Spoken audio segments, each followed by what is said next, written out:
TCU, more like TPU. I want to hit you.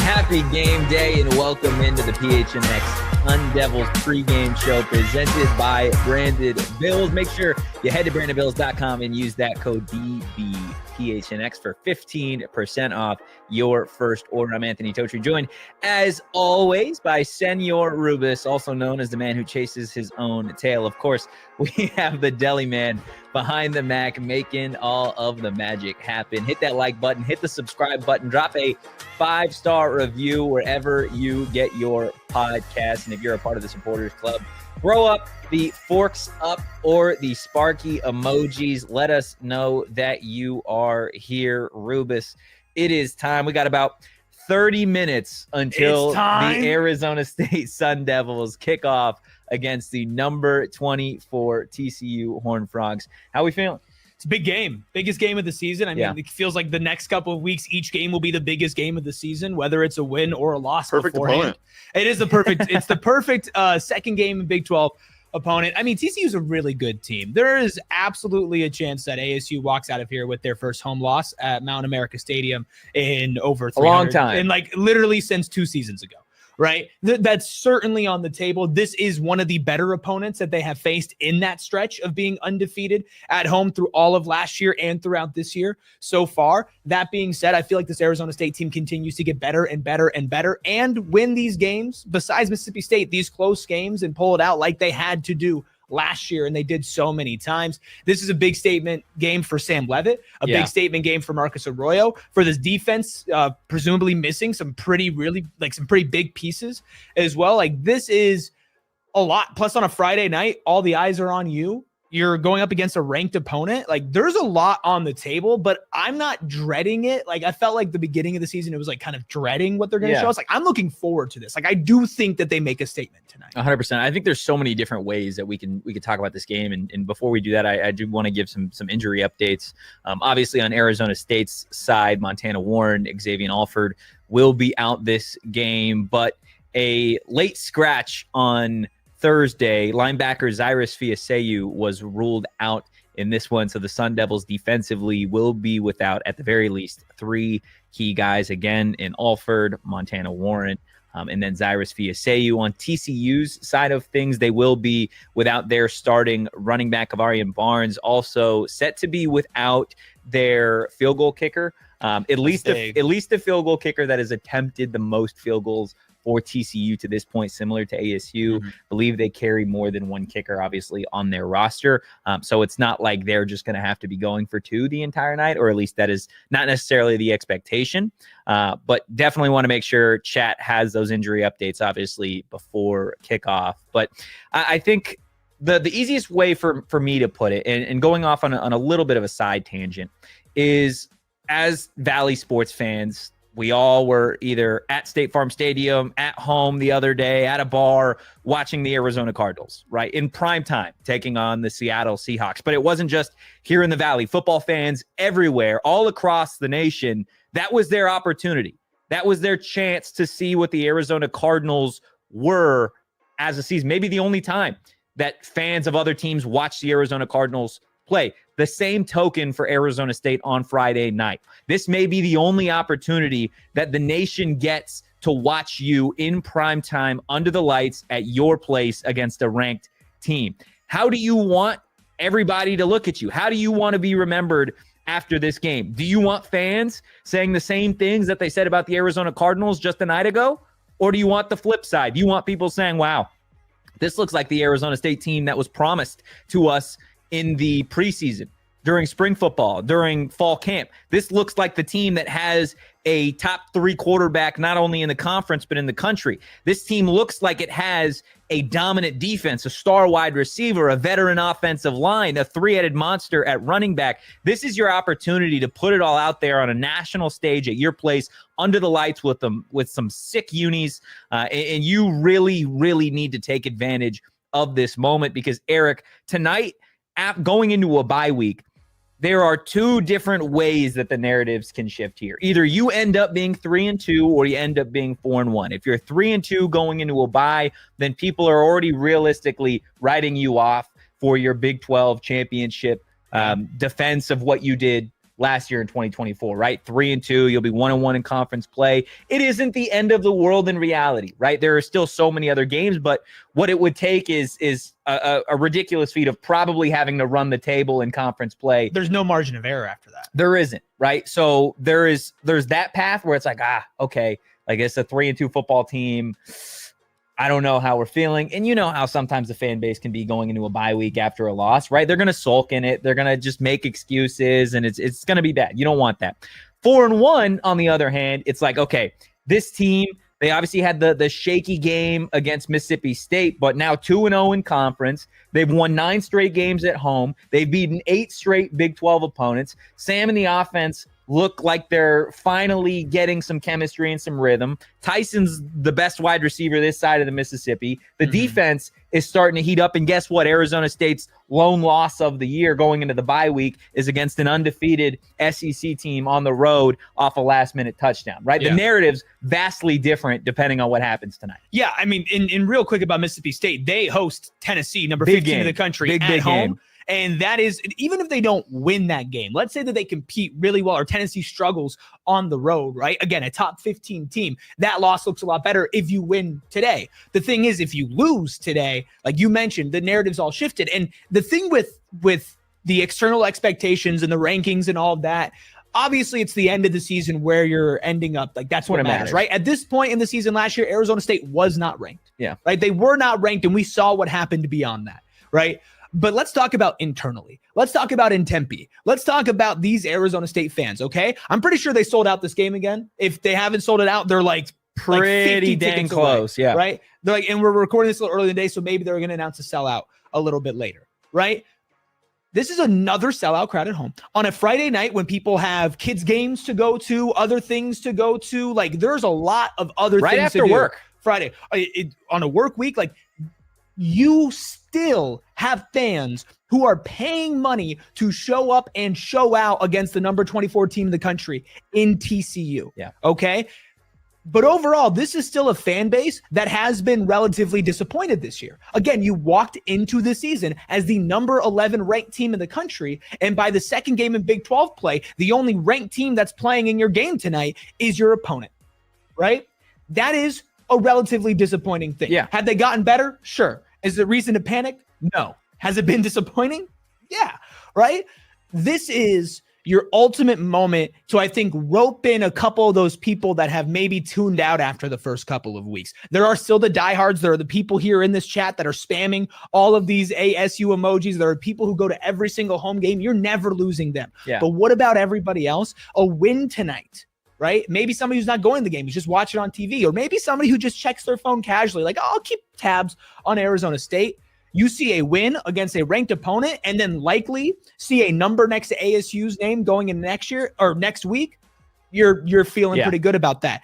And at the same time, like, not just a win, but how do you win? Right? Does Josh Hoover walk into Mount America Stadium, which it's possible that he can, just goes in and just dices you up? Is that guy, yeah. Right? And it's just that guy, TCU, and their wide receiver core that's deep and extremely talented, right? Or do you take advantage of a weaker TCU defense? Does your defense continue to shut down potent offenses like they did against Baylor last week, despite missing some very, very key pieces? Yeah. Right?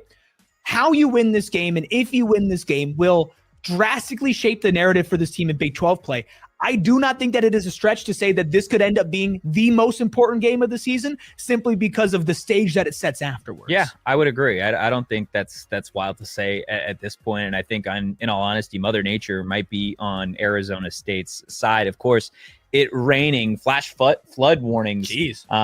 In Phoenix earlier today. I think if the rain continues, or if we see rain at any point in this game between Arizona State and TCU, I think it favors Arizona State. Again, TCU without their starting running back, without their traditional field goal kicker in this one, and we know Arizona State has had success running the football so far this season. Josh Hoover and company at TCU, even with a starting running back, they like to throw the ball, right? Nearly 300 yards per game, if not more than that, on average through the first 3 games so far this season.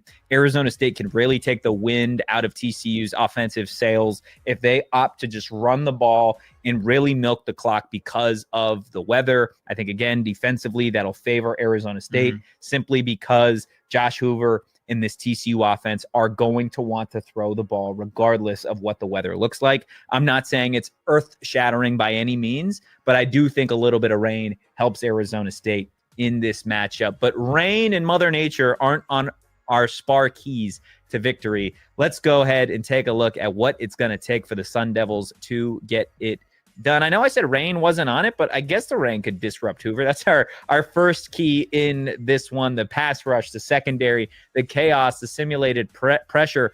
Brian Ward in this defense, Erik, they need to disrupt Josh Hoover, get him off his timing, get him off schedule, get him moving around if they're going to win this game. The defensive line is such a key tonight. Obviously, you look at the secondary and you look at some of the guys that you're going to be missing, in X, in Montana, right? And you're like, okay, like that's going to be tough. They're going to try to test you. Well, here's the thing.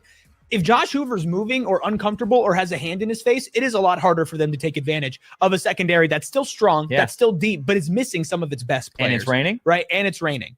Right? You get him uncomfortable, and this entire TCU offense is thrown off. Right? It's kind of different with ASU if you look at the flip side, where it's, okay, you get to Sam Leavitt, you disrupt Sam Leavitt. Some would argue that his best attribute is the fact that he can get around that, scramble, and pick up a first down and maybe 10 times more than that, right? Because he can just run, okay? Josh Hoover's an athletic guy, but he's not Sam Leavitt in that sense in scrambling outside of the pocket. You disrupt him, you completely take him off of his game. You completely take out the absolute number one weapon that TCU's offense has. He is still good enough to deliver when disrupted, but he's too damn good to leave him undisrupted. That entire defensive line, there's going to be a lot of eyes on them, because if Hoover could just sit back in the pocket and pick somebody apart, I don't care if it's raining or not, he's going to do that. Yeah. Oh, 1,000%. I think offensively is where we look for the next spar key to victory for Arizona State, and that's getting your big tight end involved, getting Shimon Mateer the football. It's been very, very helpful for this offense in getting a little bit of life and getting a little bit of consistency and just moving the ball and keeping drives alive. Back-to-back game for Shimon Mateer with at least 6 receptions, going over 50 receiving yards in each of those last 2 games. This is another big opportunity for Shimon to really take advantage of what I think everybody can kind of agree is a relatively weak and suspect TCU defense. Yeah, a TCU defense that has been taken advantage of. And Shimon is such a smart player. And you look at last season and consider him one of the better players in the offense. Well, he didn't have a single game with 6 or more receptions last year. And he was second team all Big 12 tight end. He's already got 2 in back-to-back games. Texas State and then Baylor. Shimon is one of my favorite pieces on this offense, and we went into this on yesterday's show just with how smart he is. He's always in the right location. He's got great hands. He can be basically your number 2 pass catcher. Yeah, absolutely. And sometimes he might have to be with the lack of a secondary wide receiver that stepped up besides Derek Eusebio against Baylor. If Shimon has another 6+ reception game and Jordyn Tyson continues to do what Jordyn Tyson does, that's enough in the air, I think, to get by with, okay, now we just got to give the ball to Raleek, to Kanye, to Kyson. And I think that's more than enough to put TCU away. Yeah, I would 100% agree with that. Our final key to victory, our spark key to victory, is setting the tone. Erik, I think I said this earlier in the week before you returned from your scurvy adventures. If it was up to me, was I on a pirate ship? If I was calling the defense, Ghost Rouser or Boogie Wilson is coming on a safety blitz that first play of the game. Yeah. You need to set the tone in this game. TCU is not a very physical football team. They are an artsy-fartsy, we're going to throw it down the field, and we're going to look pretty while we're doing it, and we're going to score a bunch of points. Artsy-fartsy and scurvy. Arizona State on the flip end wants to be a physical football team. They want to be a team that sets the tone, that lets you know, hey, you're in our house. We're going to control this game for 4 quarters, right? 2 full halves.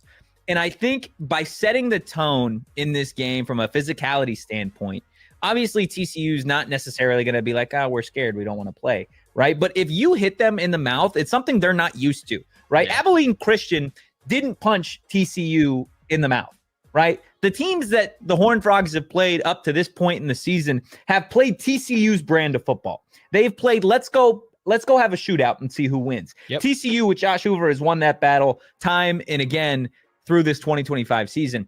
They're running into an Arizona State team that is unlike anything they've seen to this point in 2025. They are not afraid to run the football. They're not afraid to send pressure.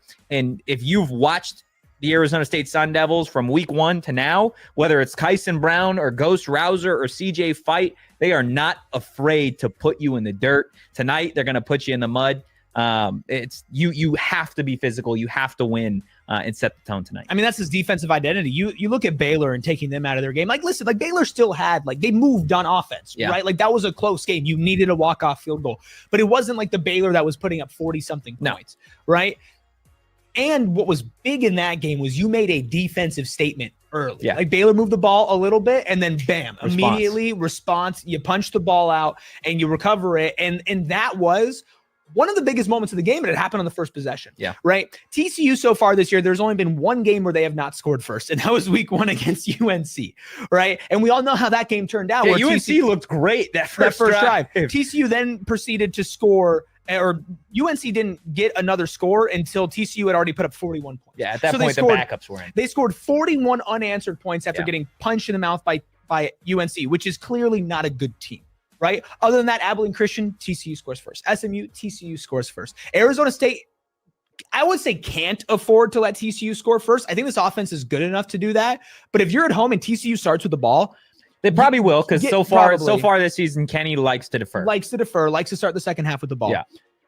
A big stop, and especially like not letting them gain momentum, like drive down the field, would be so massive, not just for the team, but like the fans. Yeah. Like, you talk about getting these fans like going crazy for the snap cadence or the clap cadence that TCU uses and how much that you can affect them.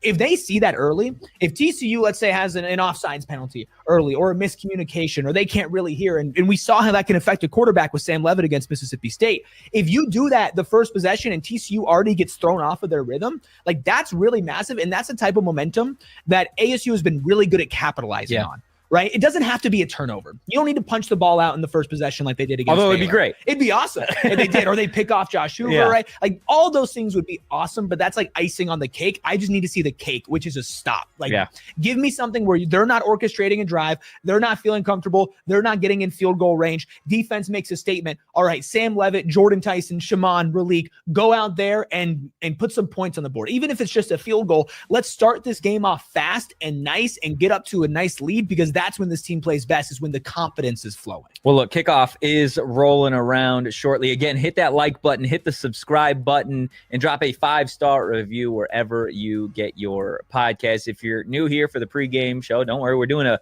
PHNX Sun Devils postgame show as well when this one does indeed go final. So we've got our keys to an Arizona State victory, but who will be the X factor for Kenny Dillingham's Sun Devils? Who do you got this week, Erik, as your X factor between Arizona State and TCU? A lot of eyes on Ralik Brown in the running back room. I'm looking at Kanye Udo. You say that TCU is not a very physical team. Well, guess who's a very physical running back? That would be Kanye Udo. Kanye is somebody who has had really great moments. You know, you look at the Mississippi State game specifically, and you're like, okay, wow, like, that's a guy who's here to play. I think this is the type of team, especially if it is raining and you're not throwing the ball as much, where we could see maybe Kanye get the most touches that he's had all season. I'm really excited to see what he can do. I still expect Ralik Brown to be running back 1, but even with Kyson Brown back, I think Kanye gets a very, very good amount of touches, and I'm excited to see if his physicality can kind of be the difference maker, especially on like short yardage situations, whether you're punching it in the end zone, or if it's like 3rd and 2, as much as I love Raleek and he can run through the tackles and Kyson Brown's a little bit of a mix of everything, I want to see it get the ball to Kanye, go get that first down, because this team has struggled a little bit on 3rd down. I think Kanye could be a big part of that tonight. I love that you said physicality as your X factor with Kanye Udoh. My X factor is on the defensive side of the ball, and that is Boogie Wilson, the other number 6 in this one for Arizona State on the defensive side of the ball, of course, with no Montana Warren and no Xavier Alford this week, similar to what you saw against Baylor. Boogie Wilson going to be thrust into the starting role on the back end of that ASU defense. He is going to need to bring the boom, I think, in this one for Arizona State. He's going to need to be a factor in the run game. He's going to have to be a problem for Josh Hoover in the secondary as well. So far up to this point, I think Boogie Wilson has been more than a serviceable backup and replacement for Xavier Alford. I'm excited to see if he takes his game to the next level and solidifies himself as a true key piece to this Arizona State defense in what is going to be one hell of a matchup against the number 24 TCU Horned Frogs. Again, hit that like button, hit the subscribe button. In the comments, let us know who you think is going to be an X factor for Arizona State, or maybe who needs to be an X factor if the Sun Devils are going to head into the weekend 4-1. And while you're at it, throw in your score predictions. This is what we have happening in just under 10 minutes before kickoff rolls around. Rubus, we mentioned it yesterday. You got the Devils winning by 14. I think this is a big statement game for Arizona State. And how they play tonight is probably going to determine how I feel like they're going to go through the stretch against Utah and then TCU or Texas Tech. Houston, who's still good, and then Iowa State after that. I think they understand how big of an opportunity this is. They know that they have a lot left on the table, but they're feeling good after a walk-off win against Baylor. You're at home, blackout game against a ranked team, and there's no number next to your name. I think ASU comes out and plays like there's a fire lit under them. And I think this defense specifically, and part of this is also the weather report as well, is I think they can get TCU off of their game. Certainly possible that they can't, right? It's certainly possible TCU could put up 30, 40 points that they have multiple times this season. But I think if there's any defense that can test TCU to the max, maybe even in the entire Big 12, I think it's this one. I've got 35-31 in this one. Last week, I predicted a game-winning field goal from Jesus Gomez to ultimately give Arizona State the win, and my prediction became reality. So I'm going to go ahead and do it again this time. Arizona State will be up 35-31. Josh Hoover will have an opportunity one final time, and he's going to throw an interception. Wow. He's going to throw an interception to the one, the only Uno himself, Keith Abney. Wow. Is going to haul in his second INT of the season to put this one on ice. Book it. It's a Sun Devil victory. Guys, that is going to do it for this edition of the PHNX Sun Devils pregame show. Again, hit that like button, hit the subscribe button. Do that right now. Do that right now. Because why not, right? Plenty of ASU content, not just on game day, but leading up to game day throughout the bye week. Every single week, we've got at the very least 5 shows covering nothing but the Arizona State Sun Devils. Gonna be a hell of a matchup, man. I am absolutely juiced to get into this one. If you enjoy the content, if you want more Arizona State Sun Devils, give the show a follow at PHNX_Sun Devils. You can follow me at Anthony_Totri. You can follow Rubus here at Erik Ruby. That's Erik with K. You can follow the Deli Man at Shane Dief. Just being silenced as always. Devils win 30-21. I'm here for it. We'll see you guys on the other side of the game. In the meantime, go Devils. Peace. We all silly like the mayor.